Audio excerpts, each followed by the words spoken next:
in terms of my family, they started out basically coming into the community prior to having a synagogue here, or a community with Jewish families. They traveled from Pennsylvania and New York areas as traveling merchants, selling their wares from the wagons and all, just like you've seen in the past. And they seemed to have a good base here. They liked the people they dealt with. The people seemed to accept them well, and that's basically how our family got started in the community, and a lot of others followed suit because of the same reason.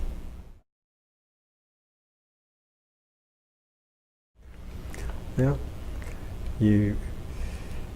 it was always nice having a family business. The people come in, they like what we carried. We tried to carry the better merchandise, and we didn't do a lot of haggling. Some stores back in those days used to have two price operations, and we didn't. We only had one price. This is what it is. If you want it, fine, but we don't think around. We don't take extra markups at all. We mark it what it should be.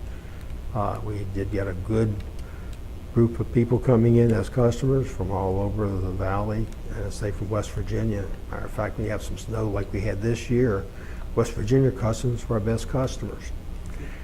They didn't care about the snow. They had snow on the ground. Back in those days, they used to have snow on the ground from November right on to March. It didn't disappear. So they didn't bother about the snow. They came on over. We used to have a lot of customers come in from West Virginia those snow days. But I always enjoyed meeting people, working with them, and all this. This was always a fun part of the business. Always enjoyed the business trips, going to New York or Atlanta or Charlotte, California, buying merchandise. So this was a nice part of the business that we enjoyed doing. But we always enjoyed when we could see our customers coming in and accepting what we bought, that at least we felt we were doing something and buying the right things. It's nice to see that type of thing.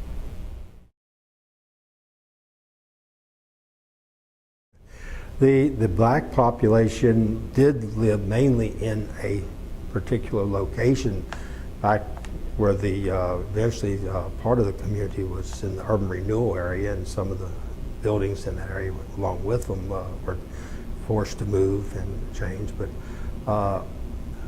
if you would call that segregation, it was a type, I guess, but that's most of the black families did live there.